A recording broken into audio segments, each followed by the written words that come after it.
Shalom para wanita yang luar biasa yang dikasihi Tuhan. Selamat bergabung kembali ke dalam ibadah online Gilgal Women Fellowship.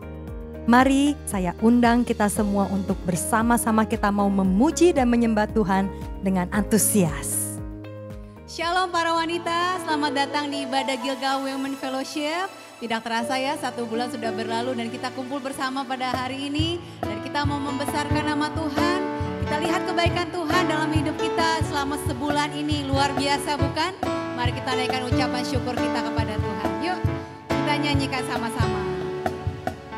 Besarlah Tuhan dan layak dipuji, besarlah namanya, kekallah kuasanya, aman berlindung dalam naungannya,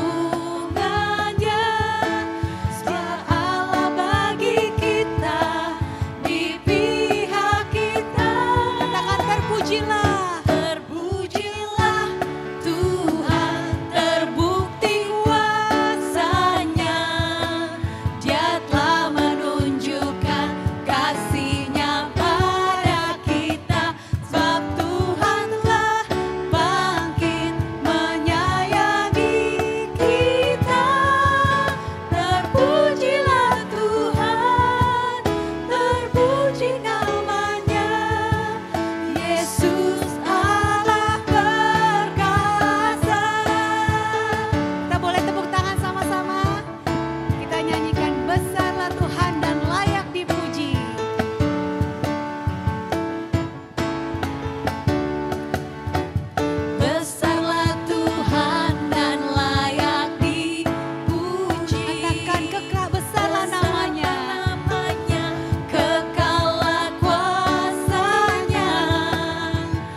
Tapi Tuhan memberikan kuasanya kepada kita, amin. Ada kuasa di saat kita mengurus rumah tangga kita, ada kuasa saat kita bekerja, ada kuasa saat kita merawat anak-anak kita. Apa yang kita lakukan itu adalah perpanjangan tangan Tuhan, amin. Ku diberi kuasa dari Raja Mulia, menaklukkan musuh. Katakan di bawah.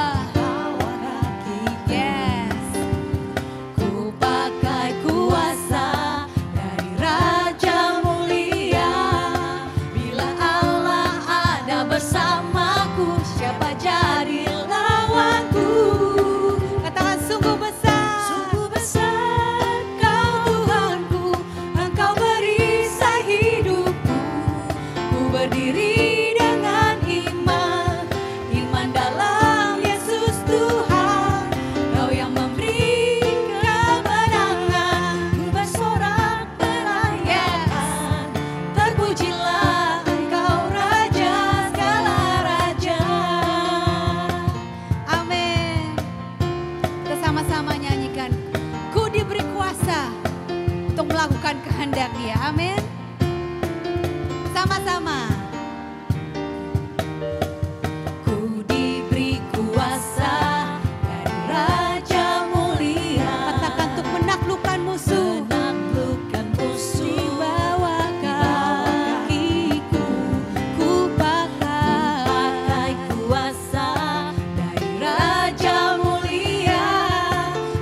Kami percaya dimanapun kami menyembah, Engkau hadir bersama dengan kami.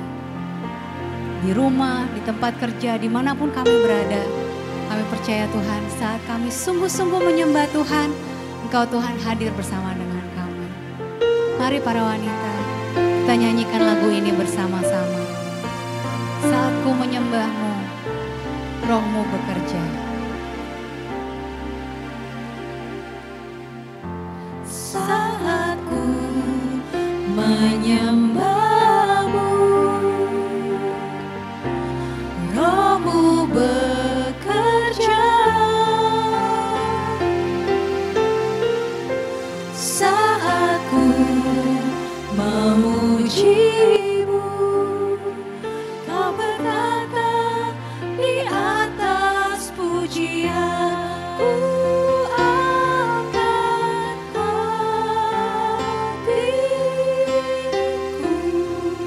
ku pandang kekudusan-Mu. Saat ku sembah, ku puji-Mu, ku rasakan kehadiran-Mu Tuhan.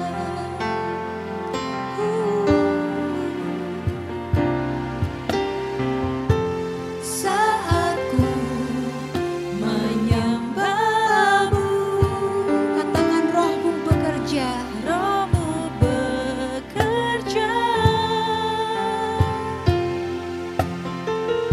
Saat ku memuji-Mu, Kau Tuhan bertahta. Kau berkata di atas pujian. Ku angkat hatiku, ku pandang kekudusan-Mu. Saat ku sembah, Ku puji-Mu. puji-Mu, ku rasakan kehadiran-Mu Tuhan. Ku angkat hatiku, ku pandang kekudusan-Mu. Saat ku sembah, Saat ku sembah, ku puji-Mu, ku rasakan kehadiran-Mu Tuhan. Ku angkat mari kita angkat hati kita kepada Tuhan. Mari kita pandang kekudusan-Nya. ku pandang kekudusan-Mu. Saat ku sembah, Saat ku sembah, puji-Mu. puji-Mu, ku rasakan kehadiran-Mu Tuhan. Saat ku sembah, ku puji-Mu, ku rasakan kehadiran-Mu Tuhan. Saat ku sembah, Saat ku sembah, ku puji-Mu, ku rasakan kehadiran-Mu Tuhan. mari kita sembah Tuhan. Kita percaya Tuhan hadir di tempat ini. Mari kita sembah Tuhan. Kita angkat suara kepada-Nya,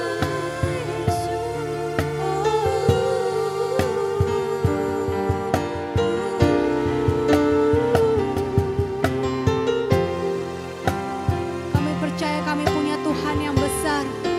Tuhan yang selalu memegang janji-Mu Tuhan.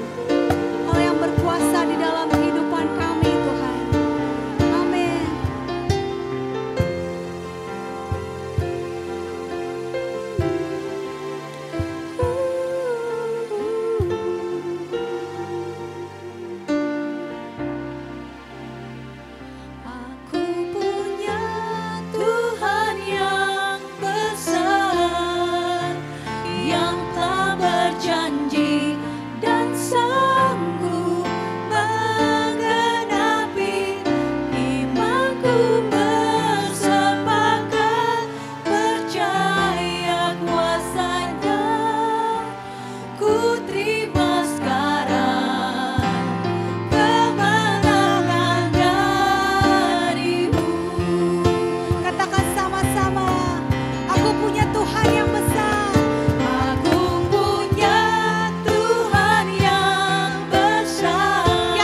sungguh besar kuasa-Mu Tuhan.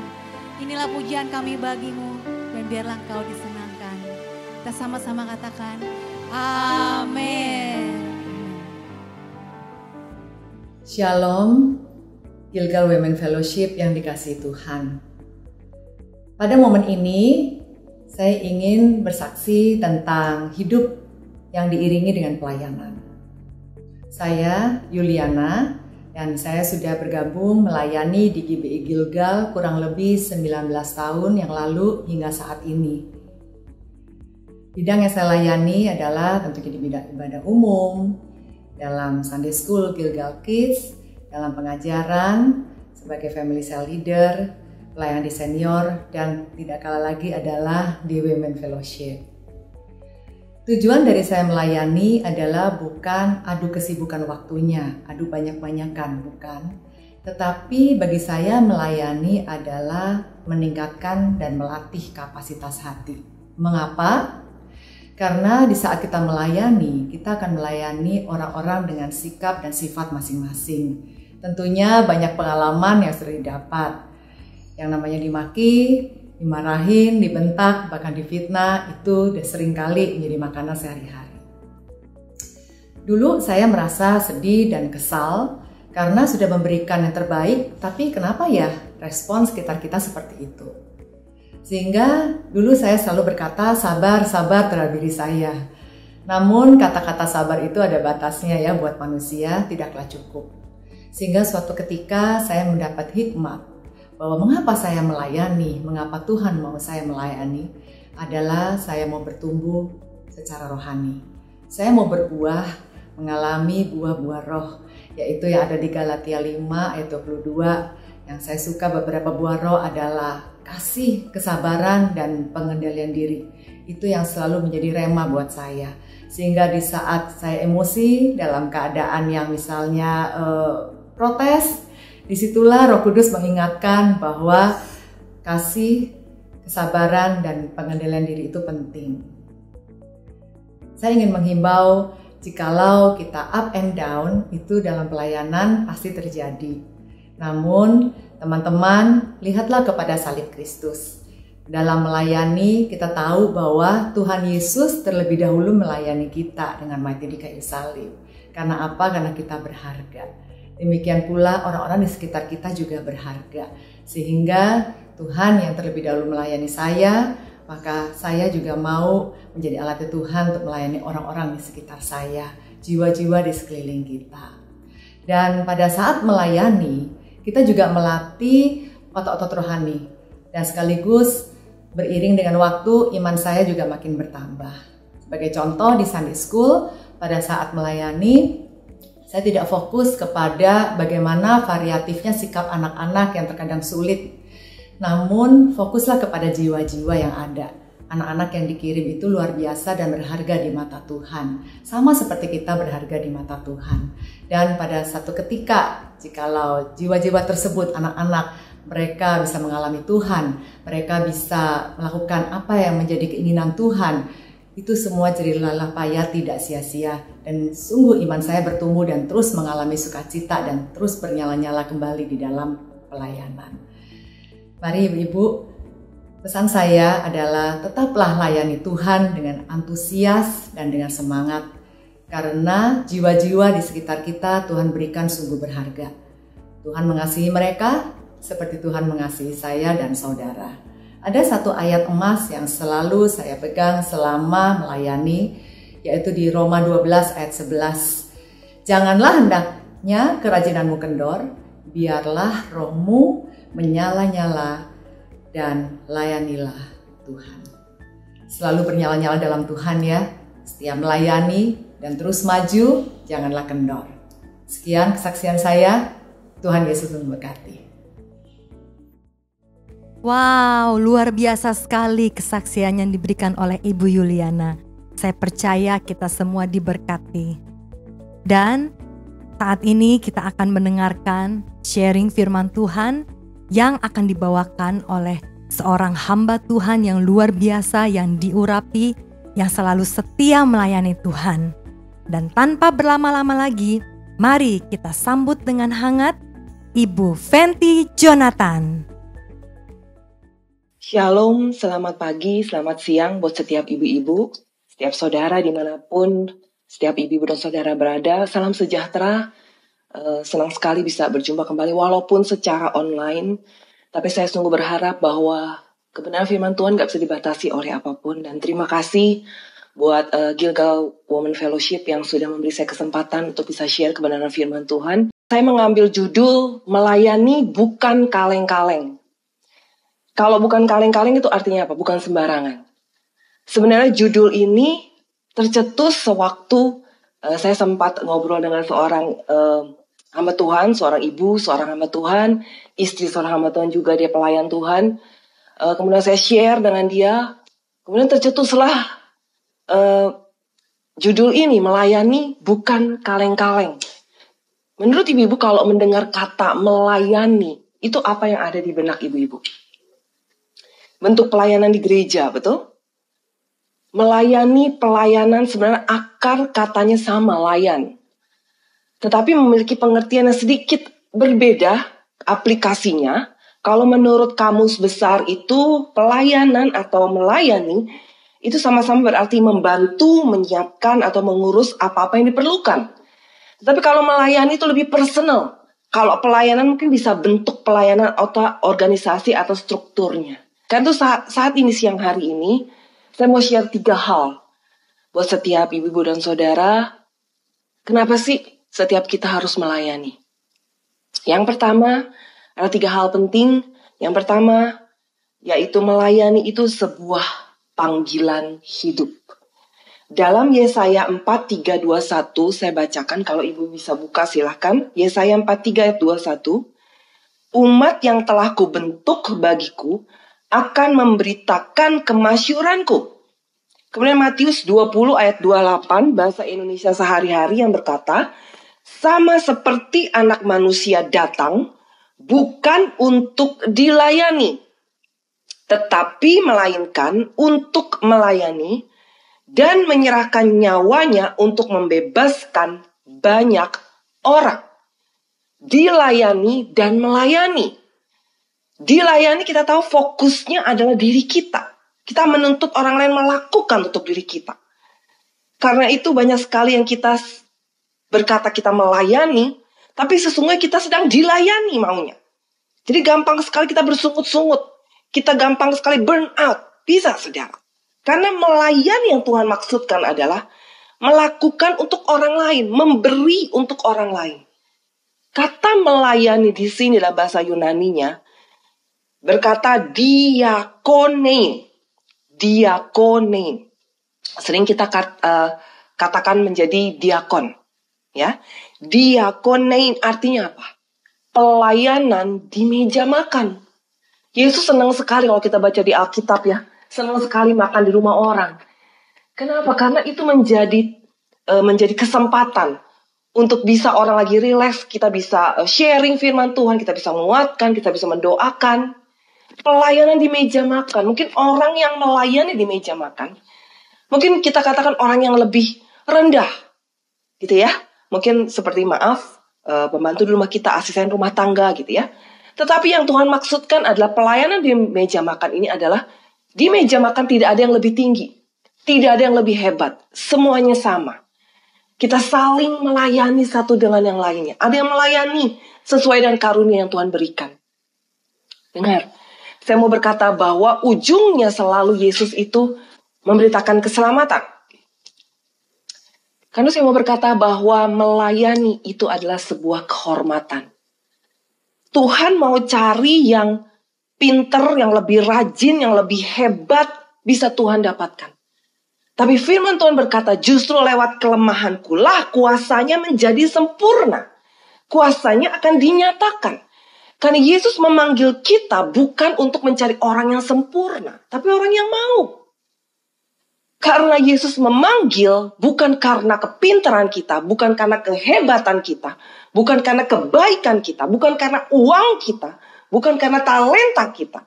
Tapi Tuhan memanggil kita untuk melayani Dia adalah sebuah anugerah di mana Dia memberi kita kesempatan untuk kita memberi yang terbaik dari apa yang bisa kita lakukan untuk Tuhan. Melayani sebuah panggilan. Yang kedua, secara cepat melayani, haruslah Yesus menjadi pusat. Kenapa? Karena tanpa disadari ada yang melayani pelayanan, bukan melayani Tuhan. Mungkin setiap ibu-ibu saudara pernah dengar cerita tentang Marta dan Maria. Ada di dalam kitab Lukas ayat 38 sampai 42. Lukas 10, 38 sampai 42. Nanti bisa dibaca sendiri, tetapi saya percaya setiap ibu-ibu saudara pernah mendengar ceritanya. Kita sering mendengar bahwa, fokuslah kepada Maria, seperti Maria yang duduk diam di kaki Yesus. Jangan seperti Marta. Marta sibuk sekali, ini itu gitu ya. Tapi sesungguhnya, waktu saya share lagi dengan seorang ibu ini ya, waktu saya share, saya dapat pencerahan yang baru. Bahwa sesungguh yang Yesus tegur itu bukan masalah Marta melayani. Bukan. Yesus tidak keberatan Marta melayani, mempersiapkan rumahnya, mempersiapkan makanan, mempersiapkan minuman, mungkin mempersiapkan karpet untuk duduk, bangku untuk duduk. Yesus tidak mempermasalahkan itu. Tetapi kenapa Yesus menegur? Karena sampai satu titik Marta tuh bilang gitu ya, Tuhan suruh dong, gitu ya, pakai bahasa saya sendiri gitu. Tuhan suruh dong. Si Maria tuh enak-enakan sekali. Saya ini sibuk banget gitu loh. Saya ini capek banget. Sebenarnya Yesus mau bilang gini sama Marta. Waktu Yesus menegur Marta. Marta, Marta, engkau khawatir dan menyusahkan diri dengan banyak perkara. Sekali lagi Yesus tidak menegur Marta, karena dia melayani. Tetapi Yesus menegur Marta karena kata sibuk di sini itu memiliki arti waktu terjemahan lainnya dikatakan itu menjadi sampai kesal, kewalahan, sibuk sekali, sampai burn out, sampai tawar hati, sampai bersungut-sungut. Berapa banyak di antara kita melayani keluarga, melayani pekerjaan Tuhan, melayani dimanapun Tuhan tempatkan kita. Kita sempat burn out. Kita sempat bersungut-sungut. Kita sempat membandingkan hidup kita dengan orang. Dia enak ya, saya ini udah berusaha setengah mati. Kok dia enak-enak dapat pujian? Gitu ya. Kayaknya saya ini udah memberi yang lebih. Kok kenapa sih orang lain tidak menghargai saya? Nah, Yesus menegur Marta. Yesus mau bilang gini kalau pakai bahasa saya. Yesus tidak minta disajikan capcay, puyung hai, barongsai gitu ya saudara ya, nggak bercanda saudara. Maksudnya Yesus tidak meminta Marta menyiapkan makanan, minuman yang luar biasa lah, yang banyak, yang perfect, no. Mungkin Yesus cuma bilang sama Marta, roti dan minum aja udah cukup. Kenapa? Karena Marta akhirnya tidak berfokus pada Yesus, tetapi dia berfokus kepada apa yang dia harus lakukan, yaitu pelayanan. Banyak di antara kita sekali lagi melayani pelayanan dan bukan melayani Tuhan. Karena Yesus tidak lagi menjadi center, menjadi pusat dalam hidup kita. Dengar, kekristenan itu bicara hubungan. Sama, melayani itu bicara hubungan. Karena itu saudara, kalau kita tidak punya hubungan relationship sama Tuhan, maka yang terjadi kita melayani, pelayanan, sampai satu titik kita akan tawar hati, kita burn out, kita nyerah, kita capek, kita lelah, kita sibuk sekali tapi rasanya kosong, rasanya gak dapat apa-apa. Kenapa? Karena melayani itu sebuah hubungan dengan Kristus melahirkan pelayanan. Jangan dibalik. Kita sibuk melayani, baru membangun hubungan dengan Kristus. Sewaktu saya share dengan ibu ini, saya pun ditegur. Saya juga tertegur dan tertemplak, saudara. Kenapa? Karena banyak di antara kita berkata kita melayani, sibuk melayani, tapi sesungguhnya kita sedang melayani pelayanan dan bukan Yesus lagi. Bukan lagi Tuhan yang menjadi center. Saya mau berkata tidak ada gembala yang sempurna. Nggak ada gereja yang sempurna. Kalau ada, terus kita masuk ke dalam pelayanan itu, ke dalam gereja itu, menjadi tidak sempurna. Artinya apa? Tidak ada yang sempurna. Hanya Yesus yang memanggil kita, yang akan menyempurnakan, melengkapi kita. Kalau kita tetap menjadikan dia center, pusat, fokus, melibatkan dia lewat apapun yang kita lakukan. Saya ingat sebuah kesaksian singkat. Tanpa mengurangi rasa hormat, saya mengasihi pasangan ini, suami istri ini. Saya dan suami melayani mereka lama. Satu kali mereka sebelum mengalami pemulihan daripada Tuhan, saya ditelepon suaminya, saya datang, suaminya dalam baju yang sudah compang-compang, ya kancingnya sudah di mana, aut-autan. Saya berkata, anaknya di mana? Di kamar. Istri kamu di kamar. Saya langsung ingat, pisau di mana? Saya takut gitu ya. Kalau udah begini, ini takut di pisau gunting gitu ya. Otomatis, oh ya aman. Saya lihat dia sudah ada besot gitu ya. Udah mukanya juga ada sesuatu lah gitu ya. Saya tanya, kenapa Pak?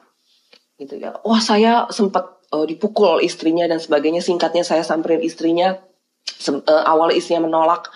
Akhirnya saya bicara baik-baik, boleh nggak saya bicara gitu ya, dari hati ke hati gitu. Istrinya sempat menolak dan akhirnya dia banting pintu. Saya duduk di ruang tamu bersama dengan suaminya ngobrol.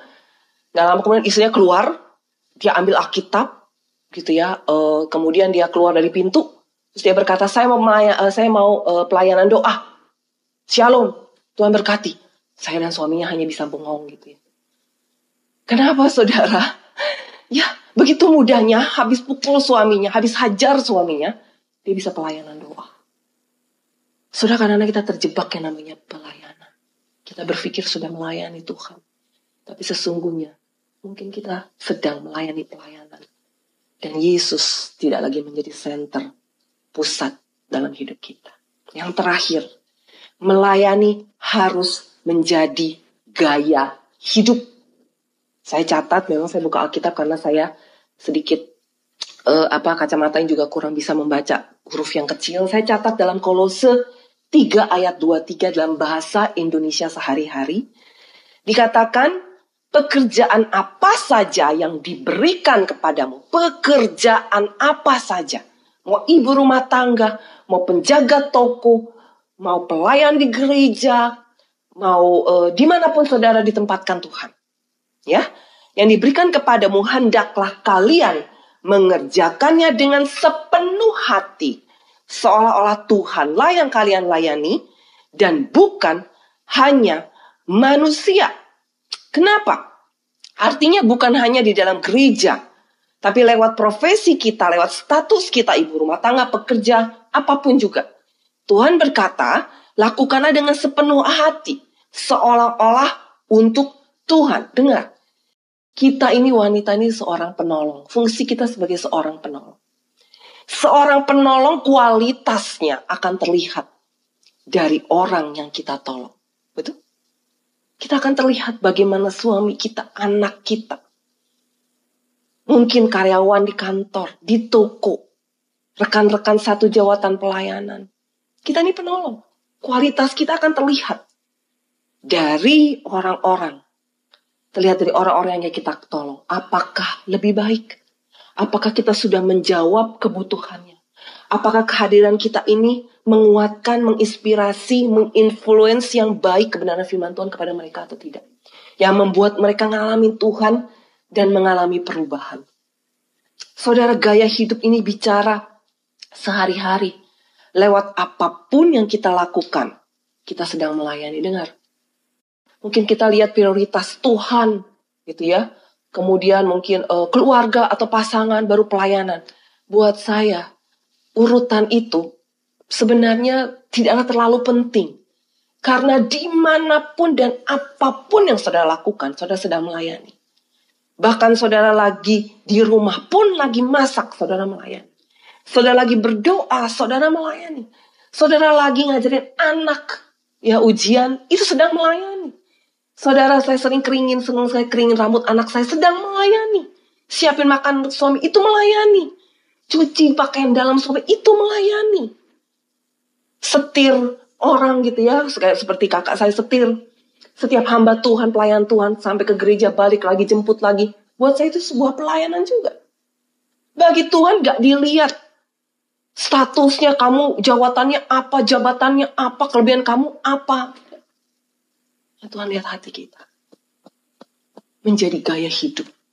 Lewat apapun yang kita lakukan, kita sedang melayani. Jangan ketemu tukang sayur hanya ingetnya adalah nawar aja gitu ya. Tapi pernahkah kita memberi pujian? Saya di bawah, saya tinggal di apartemen. Saya di bawah itu ada tukang sayur. Saya kalau datang, saya biasakan untuk tidak selalu bertanya, Pak, saya mau beli sayur loh. Saya selalu berkata, Pak, apa kabar? Gimana Pak?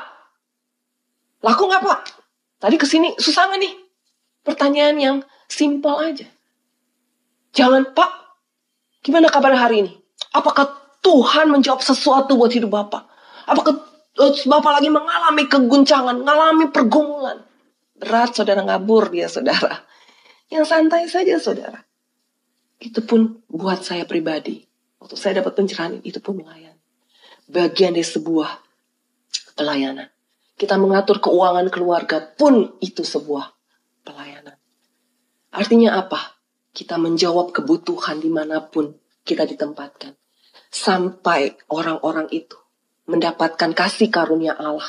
Mereka ditolong, mereka dibantu. Sampai mereka bisa bertumbuh, mereka ngalamin Tuhan, ngalamin perubahan.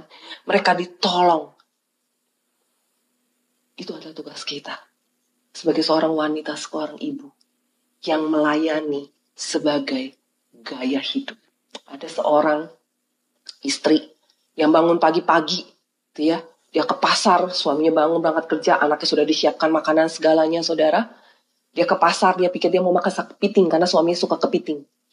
Dia ke pasar, saudara, dia beli kepiting dan sebagainya, dia pulang, dia suruh pembantu bikin bumbunya, begini, begitu, selesai, sorenya suaminya pulang, dia sajikan kepiting.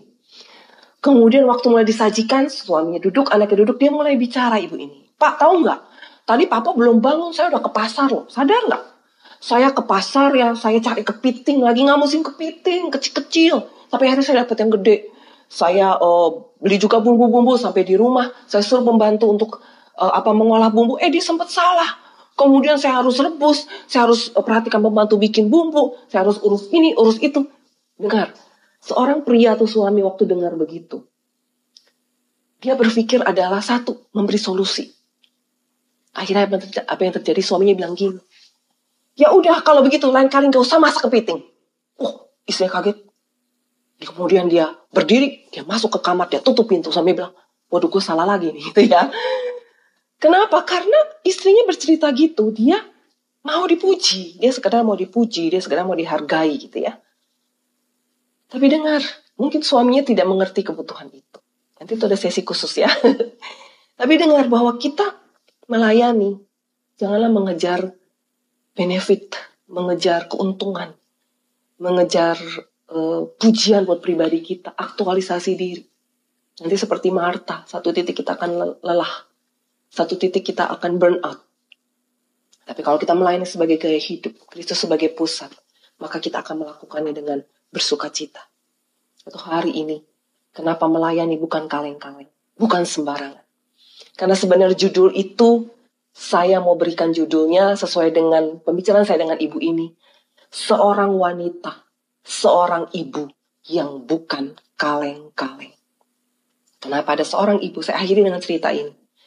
Ada seorang ibu yang dulu waktu dia sebelum menikah, dia tidak berpendidikan tinggi, dia hanya lulusan SMP.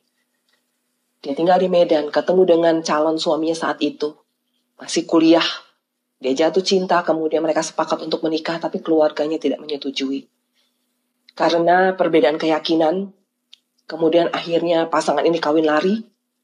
Mereka pindah ke Bandung. Istrinya akhirnya menerima Tuhan sebagai juru selamat.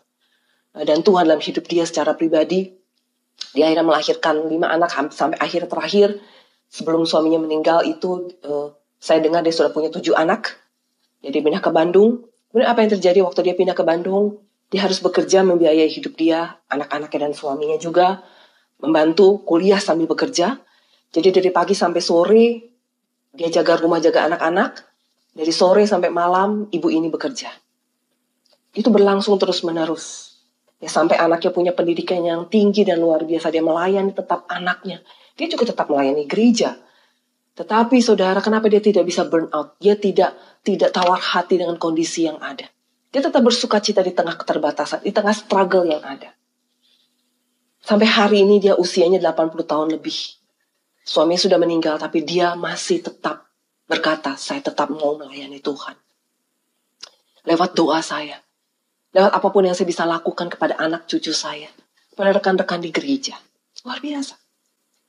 Karena itu anak-anaknya berkata gini, kalau saya boleh bersaksi tentang mama saya. Dia waktu keluar rumah sama papa saya, dia hanya berbekal koper kaleng. Ibu-ibu saudara tahu? Dulu mungkin masih ada koper kaleng. Suami saya baru beli koper gitu kayak kaleng juga.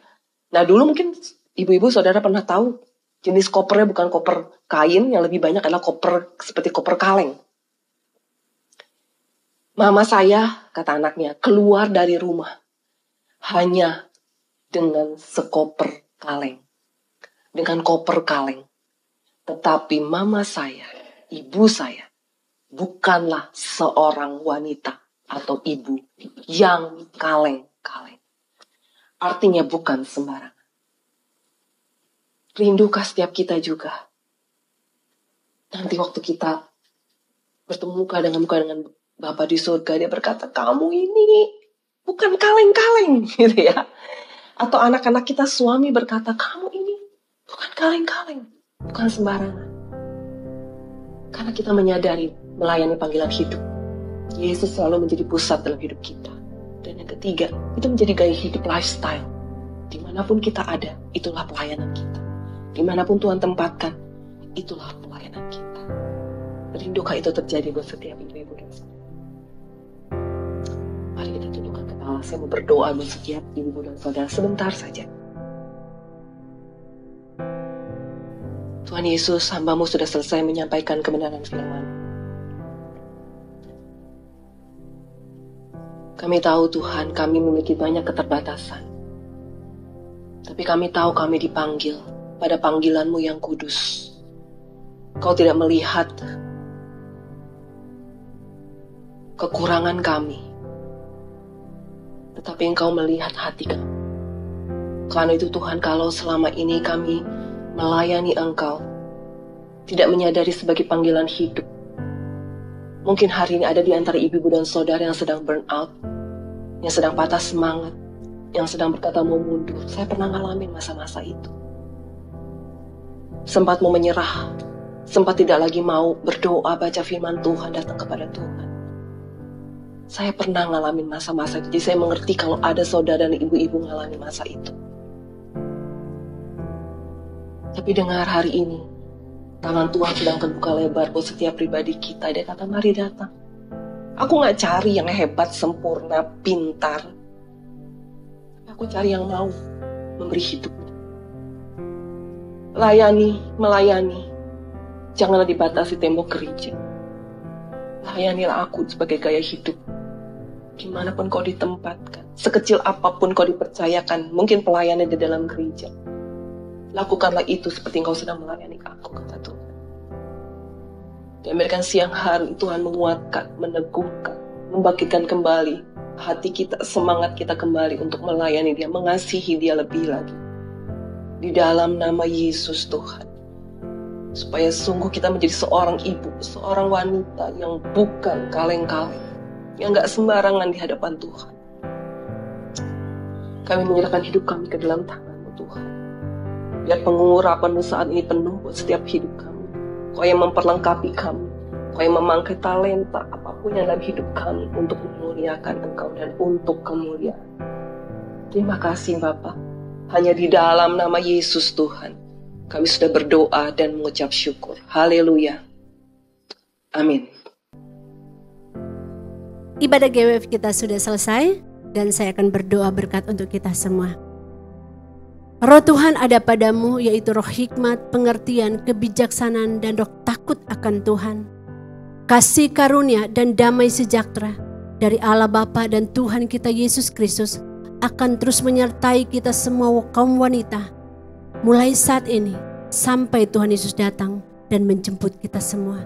Yang percaya dan yang mengasihi Tuhan, mari sama-sama katakan amin. Tuhan Yesus memberkati kita semua. Sampai ketemu.